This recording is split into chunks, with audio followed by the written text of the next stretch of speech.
किसी नगर में हरिदत्त नाम का एक ब्राह्मण निवास करता था।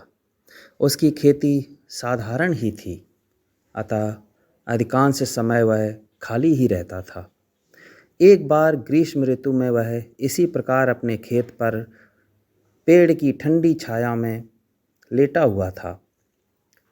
लेटे लेटे उसने अपने समीप ही सर्प का बिल देखा।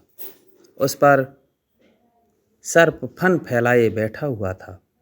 उसको देखकर वह ब्राह्मण विचार करने लगा कि हो न हो यही मेरे क्षेत्र का देवता है। मैंने कभी इसकी पूजा नहीं की, अतः मैं आज अवश्य इसकी पूजा करूँगा। यह विचार मन में आते ही वह उठा और कहीं से जाकर दूध मांग लाया। उसे उसने एक मिट्टी के बर्तन में रखा और बिल के समीप जाकर बोला, हे क्षेत्रपाल, आज तक मुझे आपके इस विषय में मालूम नहीं था, इसलिए मैं किसी प्रकार की पूजा अर्चना नहीं कर पाया। आप मेरे इस अपराध को क्षमा कर मुझ पर कृपा कीजिए और मुझे धन धान्य से समृद्ध कीजिए।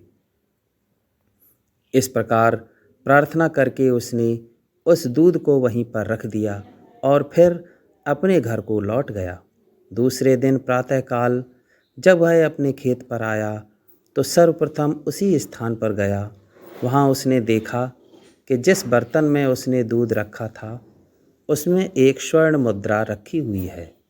उसने उस मुद्रा को उठाकर रख लिया। उस दिन भी उसने उसी प्रकार सर्प को पूजा की और उसके लिए दूध रखकर चला गया। अगले दिन प्रातःकाल उसको फिर एक स्वर्ण मुद्रा मिली। इस प्रकार वह नित्य पूजा करता और अगले दिन उसको एक स्वर्ण मुद्रा मिल जाया करती थी। कुछ दिनों बाद उसको किसी कार्य से अन्य गांव में जाना था। उसने अपने पुत्र को उस स्थान पर दूध रखने का निर्देश दिया। तदनुसार उस दिन उसका पुत्र गया और वहाँ दूध रख आया। दूसरे दिन जब वह पुनः दूध रखने के लिए गया तो देखा कि वहाँ स्वर्ण मुद्रा रखी हुई है। उसने उस मुद्रा को उठा लिया और वह मन ही मन सोचने लगा कि निश्चित ही इस बिल के अंदर स्वर्ण मुद्राओं का भंडार है। मन में यह विचार आते ही उसने निश्चय किया कि बिल को खोदकर सारी मुद्राएं ले ली जाएं।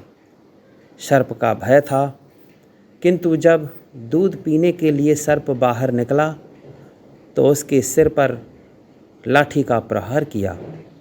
इससे सर्प तो मरा नहीं और इस प्रकार से क्रुद्ध होकर उसने ब्राह्मण पुत्र को अपने विष भरे दांतों से काटा कि उसकी तत्काल मृत्यु हो गई। उसके संबंधियों ने उस लड़के को वहीं उसी खेत पर जला दिया। कहा भी जाता है कि लालच का फल कभी मीठा नहीं होता है।